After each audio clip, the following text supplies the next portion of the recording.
de vista de la hora con un tema importantísimo que tiene que ver con el avance de la tercera ola, pero el impacto que tiene en los niños, en los menores de edad. ¿Cuán vulnerables son a la variante? Bueno, Fer, siempre se decía que el tema del coronavirus no afectaba, los niños no eran los más vulnerables, pero ¿qué dicen desde el interior de las unidades de cuidados intensivos pediátricas? Vamos a conversar con el doctor Franklin Mendoza Torres, precisamente él es coordinador de UCI Pediátrica del Instituto Nacional de Salud del Niño del San Borja, y nos va a explicar, ¿no?, cuánto ha impactado el coronavirus, esta segunda ola, en los más pequeñitos, en ellos. Vamos a hablar con el doctor Franklin Mendoza. ¿Ya nos escucha? ¿Cómo está? Buenos días. Buen día. ¿Nos escucha? Buenos días. ¿Sí? Hola. ¿Cómo está? ¿Qué tal? Sí, buenos días.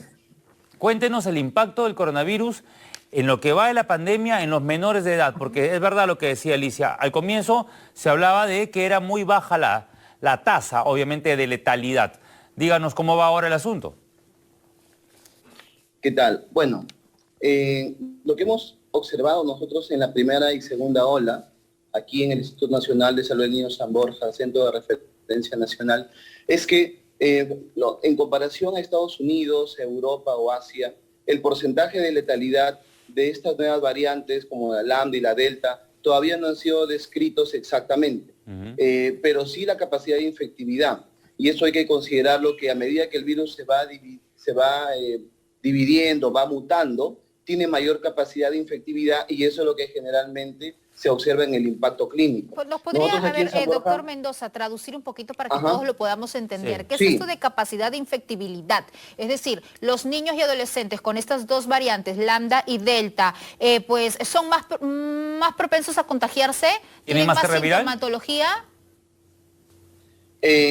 La capacidad de infectividad quiere decir que el virus se va a propagar más rápido en una población. Si un paciente tiene el virus, la capacidad de que éste se disemine en el grupo de personas que están a su alrededor es mucho mayor. Es más 2 o 3 veces mayor que las variantes anteriores, así es. Entonces, si tenemos una población pediátrica, ¿no?, o una población adulta, y llega el virus a la casa, que es lo que nosotros hemos visto en la segunda ola, el impacto del contagio familiar, entonces esto se va a diseminar con mayor rapidez.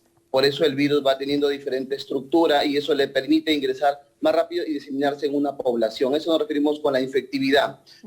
Pero la letalidad todavía está en investigación en estas nuevas variantes. Nosotros en San Borja lo que hemos tenido en la primera y segunda ola es un grupo de pacientes con factores de riesgo. Pacientes críticos que tenían complicación cardiológica, cardiópatas, leucemias, con tumores, que son pacientes que ya por una enfermedad crónica tienen un factor asociado que cuando viene el COVID-19 lo descompensa, y estos pacientes llegan aquí al hospital y a la unidad de cuidados intensivos. ¿Cuántos por otro lado, hay una hoy, población, doctor Mendoza? Nosotros en este momento tenemos 2 pacientes que ya tienen COVID-19 positivo y están a la unidad de cuidados intensivos. Evidentemente estamos recién empezando la tercera ola. Hay que recordar que en la segunda ola, en el mes de enero, febrero y marzo, tuvimos un 50% de cantidad, ¿no?, de aumento de ocupación. Sí, vamos a retomar relación a los meses de noviembre y diciembre. Recalcar que la población que nos acompañó en ese entonces, la población que nos acompañó fue la población de adolescentes. La población adolescente de 12 a 17 años fue la población que tenía un factor asociado, que era la obesidad. El 100% de pacientes que ingresaron a UCI a ventilación mecánica con un compromiso de 50 a 70% fue la población adolescente y obesa. Entonces, esta es una población de riesgo que tenemos que identificar nosotros para poder darle una estrategia de manejo a este grupo, sobre todo de pacientes. Doctor, si podríamos hablar de los medios de contagio en la consulta, en el análisis y en la estadística que ustedes manejan con los niños, ¿cuáles han sido las vías más frecuentes? ¿Dónde se contagiaron?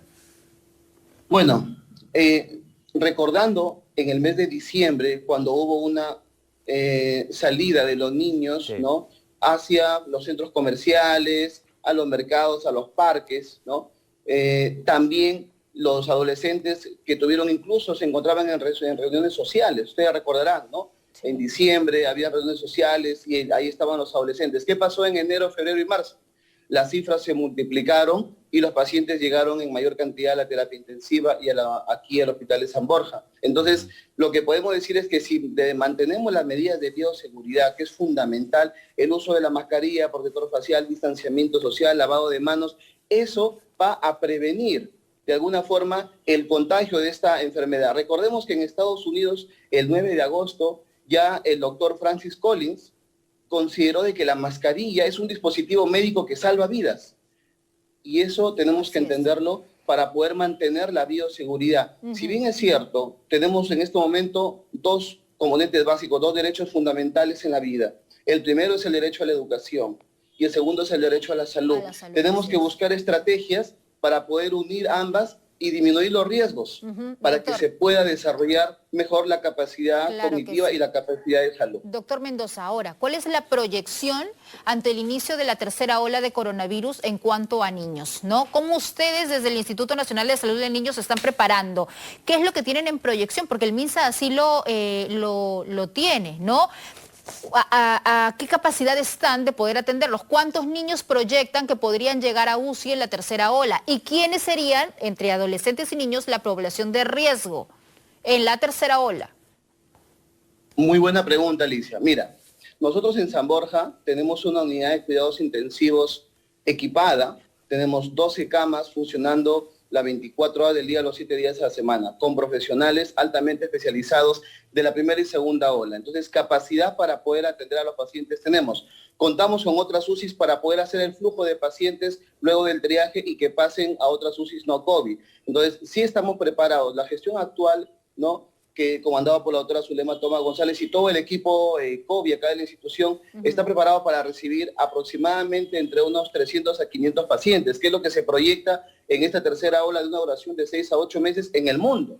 Entonces, nosotros estamos siguiendo prácticamente el lineamiento de Europa o Estados Unidos porque el comportamiento de esta tercera ola probablemente va a ser el mismo que en otros países, pero hay que considerar lo que tú decías es muy importante, detectar las poblaciones de riesgo. Un adolescente obeso, tiene alto riesgo de complicación respiratoria y puede llegar a cuidados intensivos. Un niño asmático que no está bien tratado, que tiene frecuentemente crisis asmáticas, ese niño con el COVID puede venir a cuidados intensivos. Estamos diciendo que sí hay pacientes pediátricos que son factores de riesgo y que podrían eventualmente complicarse y llegar a UCI. Y ahí iba mi pregunta también, doctor. Con la capacidad. No, de los casos vistos, ¿la mayoría ha tenido estas comorbilidades? O sea, la mayoría de casos que han ustedes visto en el INS, pues en el Instituto de Salud del Niño, perdón, han sido chicos que tienen pues asma, obesidad u otro tipo de condiciones.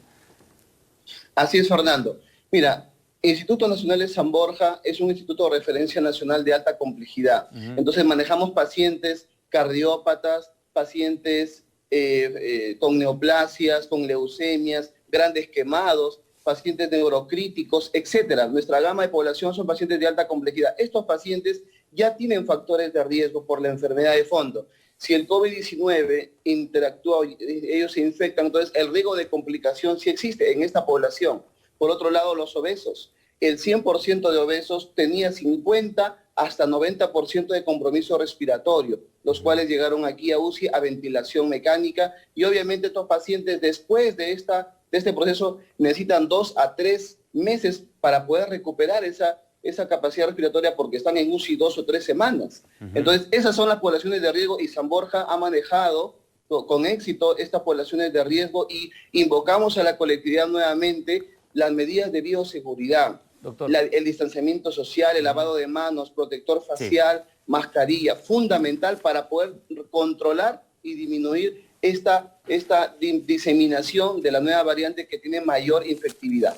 Doctor, rapidito, ¿qué piensa usted sobre el pedido de retorno a clases? ¿Está a favor, en contra o piensa que debe hacerse bajo ciertas restricciones? Usted que lo vive allí, ¿no? Día a día, que ve la salud de los niños. Como le comentaba, la educación es un derecho, así como la salud. Ambos tienen que ir de la mano. Una sociedad que tiene una preparación intelectual y que tiene el momento y la oportunidad para poder desarrollarse. Los niños necesitan ambientes para aprendizaje.